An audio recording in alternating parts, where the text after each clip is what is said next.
8개월 가까이 포스코그룹의 비리 의혹을 수사해온 검찰이 정준양 전 포스코그룹 회장을 불구속 상태로 재판에 넘겼습니다. 더불어 검찰은 정동화 포스코건설 전 부회장과 배성로 동양종합건설 회장 등 관련자들을 함께 기소하고 포스코 수사를 마무리지었습니다. 취재기자 연결합니다. 김주영 기자. 네, 서울중앙지방검찰청입니다. 정준양 전 회장이 불구속 기소됐는데요. 어떤 혐의가 적용됐습니까? 네, 서울중앙지방검찰청은 정준양 전 회장을 불구속 기소하면서 뇌물 공여와 배임 수재 혐의 등을 적용했습니다. 일단 검찰은 정 전 회장이 이상득 전 의원의 측근 회사에 일감을 몰아준 부분을 문제 삼았습니다. 지난 2009년 포스코가 진행하던 신제강공장 증축공사 과정에서 발생한 고도 제한 문제를 이 전 의원이 해결해주는 대가로 이 전 의원의 측근 회사에 특혜를 주고 12억 원을 챙길 수 있도록 했다는 겁니다.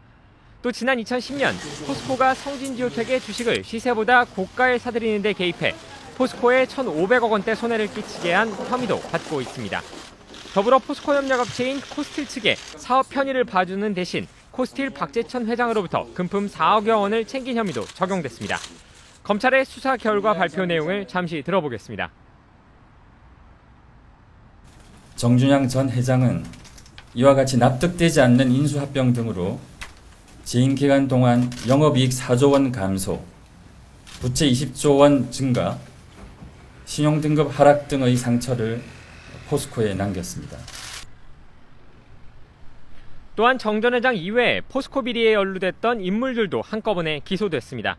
검찰은 정동화 전 포스코건설 부회장을 미화 380만 달러 규모의 횡령과 배임 수재 혐의 등으로 배성로 동양종합건설 회장을 사기와 배임, 횡령 등의 혐의로 각각 불구속 기소했습니다.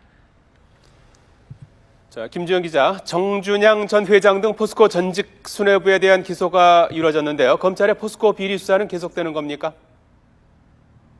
네, 포스코그룹 전반의 비리를 캐내던 검찰의 포스코 수사는 이번 기소를 끝으로 사실상 마무리됐습니다. 검찰은 지난 3월 포스코건설에 대한 압수수색을 시작으로 본격적인 수사에 나섰습니다. 이후 포스코그룹 전반과 협력사, 하청업체 등을 상대로 저인망식 수사를 펼쳐왔는데요. 이를 통해 이상득 전 의원과 박재천 코스틸 회장 등 거물급 인사들의 범죄 혐의를 잡고 재판에 넘겼습니다.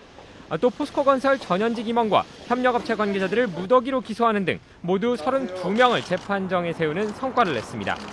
그러나 검찰의 수사를 놓고 비판의 목소리도 높았습니다. 범죄 단서를 포착한 뒤에도 8개월 동안 결론을 내지 못했고 정동화 전 부회장의 구속영장이 2차례나 기각되며 부실 수사 논란도 불거졌습니다. 특히 포스코 수사 초기부터 불거진 전 정권 실세들의 연루 의혹 등에 대해 충분히 다루지 못한 것이 아니냐는 비판도 계속됐습니다. 이처럼 검찰의 포스코 수사는 성과와 아쉬움을 모두 남긴 채 8개월 만에 사실상 마무리됐습니다.